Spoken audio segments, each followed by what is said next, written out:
Good morning, students. So welcome to the component based technology 5th semester 3rd year Department of Information Technology online class. So in this video clip we are going to discuss about the data type structures. So structure அப்படின்றது it is a user defined data type used to store multiple data of different data type. Multiple values of same data type is called as array.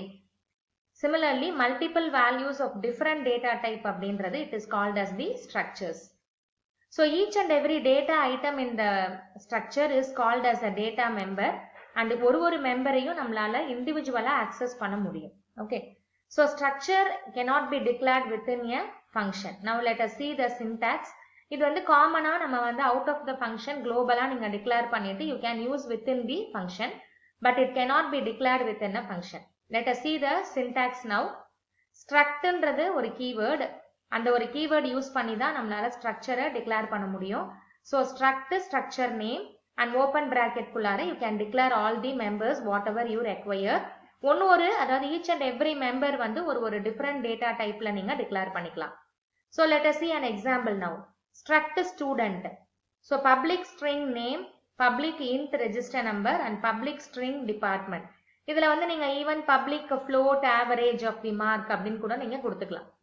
Okay. So here student is the structure where you can store multiple values. இப்ப இந்த structureல பாத்தீங்கன்னா நீங்க name, register number, department ன்னு சொல்லிட்டு 3 different values store பண்ணிருக்கீங்க of 2 different data type. ஒன்னு வந்து integer, ரெண்டு வந்து இதுல string இருக்குது. Even you can add another values, float average அப்படின்னு கொடுத்தீங்கன்னா அது ஒரு different data type நமக்கு இருக்கும். Okay. So once நீங்க இந்த மாதிரி ஒரு new data type நீங்க declare பண்ணிட்டீங்கன்னு சொன்னாக்கா this can be used like other data type. நீங்க எப்படி வந்து student s1 equal to new student of அப்படின்னு சொல்லிட்டு நீங்க ஒரு integer variable declare பண்ற மாதிரி you can declare a structure variable. So once if you are declaring a structure variable அப்படின்னு சொல்லும்போது அந்த structure variable குள்ளார நீங்க declare பண்ற variableல ஆட்டோமேட்டிக்கா இந்த 3 different values ஸ்டோர் பண்றதுக்கான மெமரி உங்களுக்கு அசைன் ஆயிடும். Okay. So how to declare a structure variable அப்படின்னா just you have to give the structure name and a variable name. Example int a அப்படின்னு கொடுக்கிற மாதிரி இது வந்து நம்ம define பண்ணிருக்கிற ஒரு structure, அதாவது ஒரு user defined data type. So அதனால structure name கொடுத்துட்டு you can give the variable. Right? So example பார்க்கலாம்.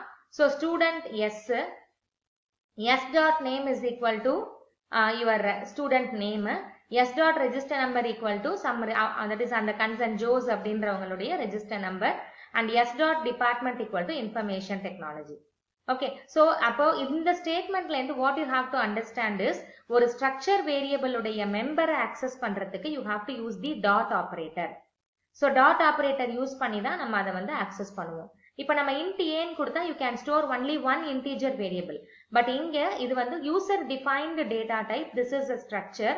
In the structure variable s ல you can store 3 different values. Name, register number and department. So அந்த மாதிரி நீங்க print பண்றதுக்கும் console.writeline s.register number கொடுக்கும்போது உங்களுக்கு அந்த register number மட்டும் உங்களுக்கு output-ஆ print ஆகுது. Even you can print all the 3 values as such. Okay வா? இது வரைக்கும் உங்களுக்கு clear-ஆ இருக்கீங்களா? So now let us see another example of how to declare a structure. Okay. So C# plus structure is a value type data type that we already discussed in the value type and reference type பார்க்கும்போது நம்ம பார்த்தோம். Structure is a value type of data type. Okay. So struct ன்ற keyword use பண்றோம். இப்போ இந்த எக்ஸாம்பிள்ல நம்ம last example we have seen for student. இந்த example we are going to declare a structure for storing the details of a book. bookல நம்ம என்னென்ன டீடைல்ஸ்லாம் store பண்ணுவோம்? Title, author and subject, what is the book ID எல்லாமே நம்ம store பண்ணுவோம். If you are taking it from the library அப்படின்னா கண்டிப்பா ஒரு புக்குக்கும் ஒரு ID இருக்கும். Okay. So now let us see the declaration of the structure for books. Struct books, open bracket, public string title, public string author, public string subject and public int book ID. Okay. So close பண்ண பிறகு here you have to give a semicolon. கண்டிப்பா இந்த ஒரு semicolon அப்படின்றது it is important whenever you are declaring a structure. Okay. So now let us see the complete program. அதுல வந்து இந்த மாதிரி ஒரு book நம்ம structure declare பண்ண போறோம். அதுக்கப்புறம் அதுக்கான variable நம்ம declare பண்ணிட்டு ஒரு வேரியபிளுக்கும் நம்ம வேல்யூஸ் இன்சர்ட் பண்ணி அதை வந்து நம்ம பிரிண்ட் பண்ண போறோம். Okay, so let us see the complete example of using the structure program. So using system, this is the header file inclusion. Struct books கொடுக்கிறோம். The same declaration statement here. Public string title, public string author, public string subject and public int book id, whatever we have seen here. So closing brackets கொடுத்துட்டு நம்ம semicolon கொடுக்கிறோம். So அடுத்தது அதை ஒரு கிளாஸ்க்குள்ளார அதுக்கான variable create பண்ணி அதில் இருக்கிற ஒரு டேட்டா மெம்பர்ஸையும் நம்ம ஆக்சஸ் பண்ண போறோம். So public class test structure, public static void main குள்ளார இங்க வந்து நம்ம ரெண்டு புக் டிக்ளேர் பண்றோம். Books book 1, this is one structure variable, and books book 2, this is another structure variable. Okay, so இப்ப book 1க்கான values நம்ம assign பண்றோம். First ஒரு 4 statementல book 1.title equal to some C programming, book 1.author and book 1.subject, and the subject ஓட பேர் என்ன, book 1.book id, some id we have given. Similarly, book 2.title, book 2.author, book 2.subject and then book 2.book id. So in the first 8 linesல நம்ம complete book ஓட details store பண்ணியாச்சு. So இப்போ நம்ம store பண்ண அந்த content we are going to print it back in the screen. Okay, console.write line, book 1 title within parenthesis குள்ள 0. இது வந்து நம்ம என்னென்ன values print பண்ண போறோமோ அது இங்க ஒரே ஒரு value தான் print பண்ண போறோம், அதனால நம்ம 0 கொடுத்திருக்கோம். So book 1.title, author, subject and book id. இது complete book 1 ஓட details நமக்கு print ஆகும். அதே மாதிரி book 2 ஓட details நமக்கு print ஆகும். Okay, so console.read key கொடுக்கிறோம். அந்த மாதிரி நம்ம read key கொடுக்கும்போது it will wait for some time to get the key values. ஓகேவா? So இப்போ இந்த கோடை நம்ம கம்ப்ளீட்டா கம்பைல் பண்ணி எக்ஸிக்யூட் ஆகும்போது நமக்கு கிடைக்கக்கூடிய ரிசல்ட் பாருங்க. So first book 1 ஓட details, அடுத்து book 2 ஓட details நமக்கு print ஆகுது. Okay? Okay, so now let us see some features of the C# structures. Okay, so structure, it can have methods, fields, indexes, properties, operator methods and then events. Everything will be included in this structure.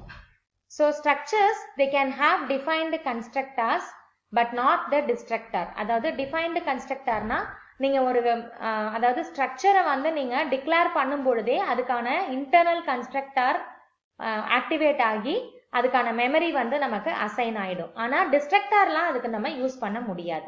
Okay, so and then unlike கிளாஸஸ்ல வந்து பாத்தீங்கன்னா inheritance அந்த மாதிரியான properties எல்லாமே வந்து இருக்கும். But அது வந்து ஸ்ட்ரக்சர்ல கிடையாது. Because class is different from the structure. நமக்கு கிளாஸஸ்ல இன்ஹெரிட் பண்ற மாதிரி ஸ்ட்ரக்சர்ல இன்ஹெரிட் பண்ண முடியாது.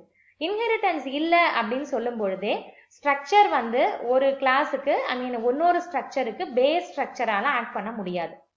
Because it is not the class. So அந்த மாதிரி ஸ்ட்ரக்சர் வந்து இன்டர்ஃபேஸஸ் இம்ப்ளிமெண்ட் பண்ண முடியாது. இதெல்லாம் வந்து கிளாஸோட ஃபியூச்சர்ஸ். அதனால நம்ம ஸ்ட்ரக்சர்ல இதெல்லாம் இம்ப்ளிமெண்ட் பண்ண முடியாது. Similarly structure members it always should be only public. அப்பதான் வந்து நம்ம மற்ற ஃபங்க்ஷன்ஸ் எல்லாத்துலயுமே ஆக்சஸ் பண்ண முடியும். அது ஒரு அப்டிராக்ட் மெம்பராவோ வர்ச்சுவலாவோ ப்ரொடெக்டராவோ யூஸ் பண்ண முடியாது. Right? So when you create a struct object using the new operator, இதுதான் வந்து நமக்கு ஆல்ரெடி ஃபர்ஸ்ட் பாயிண்ட்ல நான் செகண்ட் பாயிண்ட்ல சொன்ன மாதிரி. ஸோ நீங்க ஸ்ட்ரக்ட் ஆப்ஜெக்டை கிரியேட் பண்ணும்போது ஆட்டோமேட்டிக்கா இன்டர்னலா இருக்கக்கூடிய ஒரு கன்ஸ்ட்ரக்டரை கால் பண்ணி தான் அதுக்கு நியூ ஆப்பரேட்டர் வந்து நம்ம யூஸ் பண்றோம். ஓகே, ஸோ நம்ம நியூ ஆப்பரேட்டர் யூஸ் பண்ணாம விட்டுட்டோம் அப்படின்னு சொன்னாக்கா கண்டிப்பா அதுக்கான ஃபீல்ட்ஸ் அண்ட் மெமரி வந்து நமக்கு அசைன் ஆகாது. Okay, these are all some of the features of the C# structure. So now உங்களுக்கே வந்து கிளாஸுக்கும் ஸ்ட்ரக்சருக்கும் இருக்கக்கூடிய அந்த டிஃபரன்ஸ் வந்து தெரிஞ்சிருக்கும். ஸோ அந்த ஒரு டிஃபரன்சஸ் ஒரு 3 பாயிண்ட்ஸ் வந்து நம்ம கன்சாலிடேட் பண்ணலாம். கிளாஸஸ் அப்படின்றது வந்து ரெஃபரன்ஸ் டைப், பட் ஸ்ட்ரக்சர் வந்து வேல்யூ டைப். இது வந்து first difference. And second one, structure do not support inheritance but classes do. Classes வந்து இன்ஹெரிட்டன்ஸ் நம்ம இம்ப்ளிமெண்ட் பண்ணலாம். இன்ஹெரிட்டன்ஸ் வந்து அதை நம்மளால அச்சீவ் பண்ண முடியும், பட் ஸ்ட்ரக்சர்ல அச்சீவ் பண்ண முடியாது. Similarly structures cannot have default constructor. அதாவது அதுக்கு வந்து இன்டர்னல் கன்ஸ்ட்ரக்டர் தான் இருக்கும், டிஸ்ட்ரக்டர் நம்ம யூஸ் பண்ண முடியாது. பட் கிளாஸுக்கு user can define its own constructor. Okay, ரைட்மா? ஸோ இதுதான் வந்து நம்ம ஸ்ட்ரக்சர் கான்செப்ட் நம்ம கம்ப்ளீட்டா பார்த்துருக்கோம் with an example and features of structure. கிளாஸுக்கும் ஸ்ட்ரக்சருக்கும் இருக்கக்கூடிய டிஃபரன்சஸ் எல்லாமே நம்ம டிஸ்கஸ் பண்ணியிருக்கோம். We have also seen an example program. Hope you all understand. எல்லா கான்செப்ட்டுமே கிளியரா புரிஞ்சிருக்கும்னு பிலீவ் பண்றேன். So next topic, next video clip வந்து enumeration that we will discuss in the next video. Thank you students.